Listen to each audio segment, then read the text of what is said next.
Ghost stories and other paranormal tales are a dime a dozen, but every once in a while you come across a story that's so bizarre that it defies explanation.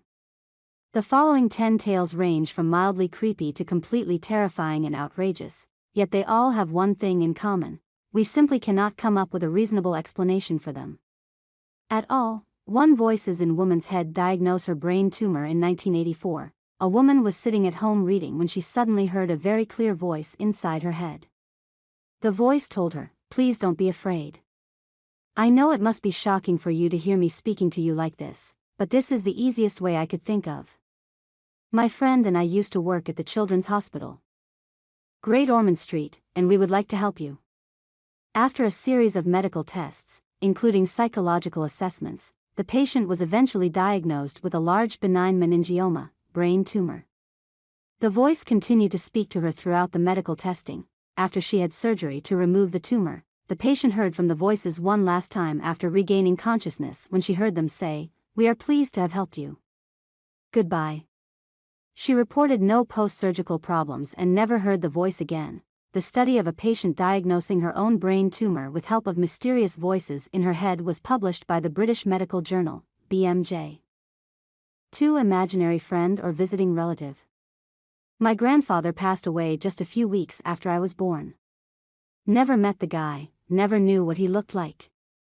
When I was 5 years old, I started to see this man in our rocking chair. I called him the rocking chair man. My parents thought it was that imaginary friend stage, but it started to bug them when I told them every single day. They finally questioned me about it. I told them every detail I could remember, and finally they showed me a picture of a man. It was my grandfather. To this day, I'm 22 now, every time I dream, he is in the background somewhere. I remember when I dreamed about my high school graduation and I looked in the stands and I saw him with my parents. I like to think that he's just watching out for me and being there when he's not really there. Alicons via Reddit. 3. Past life experience. Several years ago, when my daughter was just over 3 years old, my husband and I were watching a TV show about 9/11. It was on or around the anniversary of the event. My daughter, who was coloring nearby, looked up when the screen showed a plane hitting one of the World Trade Center buildings. She said to us, "I died there," then she just went back to coloring like she hadn't said a word. We had never talked to her about the concept of death, and had never discussed 9/11 with her. Since then she has not said anything else about it, but now if something comes on TV about 9/11, she says, "I don't want to watch this." Vicky Pocock via BeyondReligion.com. 4. Skeletor. The Hampton Court Palace CCTV ghost. The Hampton Court Palace in Surrey is thought to be one of the most haunted buildings in England. According to their website, the castle is officially haunted by at least 3 spectres. Catherine Howard, the screaming lady in the haunted gallery, has been spotted multiple times over the years by palace workers and guests alike. Sybil Penn, the Grey Lady of Hampton Court Palace, who has been spotted roaming the palace since her tomb was moved back in 1829. The palace's most notable haunting, however, has to be Skeletor, the creepy apparition that was caught on the palace's CCTV in 2003, palace officials explain on their website. On 3 consecutive days, palace security staff were called to close one particular fire door near the palace's introductory exhibition. On the first day, CCTV footage showed the doors flying wide open with great force, but there was nothing to reveal why. On the second day, the same thing happened, but this time a ghostly-looking figure in period dress suddenly appeared on the screen and closed the doors. They add. The doors opened again on the third day, but there was no further sign of the ghostly doorkeeper. Is this the ghost of the palace's most famous resident, Henry VIII? 5. Dad's doppelganger. About 10 years ago, I was 8. I was visiting my dad at his house. My stepmother was in the kitchen and I was in the family room. We both saw my father, wearing a red flannel shirt and blue jeans, walk around the corner from the living room and start walking up the stairs. I followed him and called his name as he went up the stairs. He turned back and looked at me, got to the top of the stairs and went around the corner. I called his name again, then from the living room my dad popped his head up over the couch and asked what I wanted. He had been asleep on the couch the entire time, yet both my stepmother and I clearly saw him, wearing the clothes he had on the whole day and all, go from the living room up the stairs. It was the strangest thing I've ever seen. Both my stepmother and I still remember it and talk about it to this day. Also, it was broad daylight, so it wasn't some uncanny illusion of the night. 6. A child's creepy premonition. When my oldest sister was little, like 3, she asked my then pregnant aunt to pick her up to hold her. My mom said she was like, "She can't pick you up, honey, she has a baby in her tummy." And then my little sister was like, "That baby is dead." My mom freaked out, but my aunt and grandma were fine and were telling my mom it was all good, she was just a toddler and didn't know what she was saying. Well, lo and behold, my aunt goes to the doctor the next day for a routine pregnancy checkup and the baby was dead. Gives me the willies just thinking about it. 7. Shadow person. I was living in a house in Laguna Beach that had been there since the 1920s. In its history, it had been a speakeasy, a brothel, and a house for smuggling illegal immigrants. One day, my new wife and I were having an argument. I can't even recall what it was about. She walked down the block to get a cup of coffee and cool off, and I was alone in the house. From my bedroom, I could look across the hall into the bathroom, then through the bathroom and down the other hall. I was standing at my dresser, and I just noticed movement out the corner of my eye, and looked down there. There was, and honest to God, this gives me goosebumps just typing it, 17 years later. A black figure. It was maybe 3 feet tall, and it was only vaguely humanoid. It looked like black scribbles, like someone had scribbled a human shape, but the scribbles moved, like electricity arcing. That's the best way to describe it. There was no sound that I could remember. I distinctly remember when I saw it I wasn't afraid, just like, WTF? Then it noticed me looking at it. I can't say it turned around, it just focused on me, I guess. Then I was scared. I didn't move, didn't scream, nothing, I was just frozen, because it just f-king came at me. It rushed down the hall towards me. I have no idea what it intended, but as soon as it entered the bathroom, the door closest to me just slammed shut on it. Then I screamed. I yelled for my wife. She wasn't home. I went outside, into the daylight, and didn't go back in until she got home about 10 minutes later. 8. The mysterious whistler. A young man in Lansing, Michigan hears a strange two-toned whistle that seems to come from out of nowhere.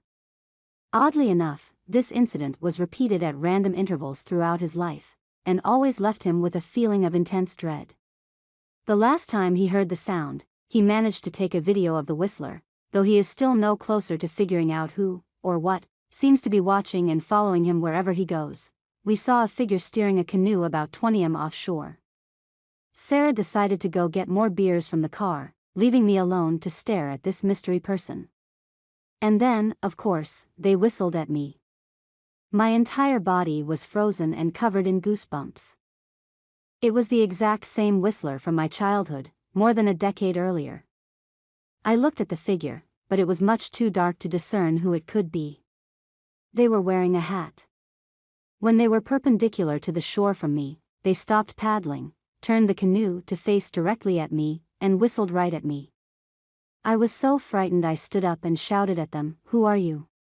They didn't say anything, just whistled a couple more times, turned the canoe 180 degrees, and paddled out of sight.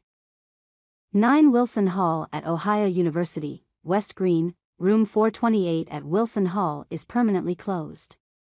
Students at Ohio University, the 9th oldest public university in the U.S., are not allowed to so much as enter the dorm room due to the numerous reports of hauntings and dangerous ghostly activity in the room. Wilson Hall was reportedly built on an Indian burial ground, because that always ends well. Spiritualists claim that the building is located at the center of a pentagram formed by 5 such ancient cemeteries, lending this geographical position extra powers of either safety or evil. In the 1970s, a male student died under mysterious circumstances in room 428. Years later, a female student used what she perceived as the room's energy to practice rituals such as astral projection, during which the human spirit is said to leave the body and travel about at will. Not long after moving in, this student died as well, reportedly from cutting her own wrists. Ever since these 2 student deaths, anyone who lived in the room reported terribly scary occurrences at all hours of the day and night. Objects flew across the room and smashed against the walls. Students heard voices whispering and even shouting even though no one was there. The door would often open and then slam shut of its own accord.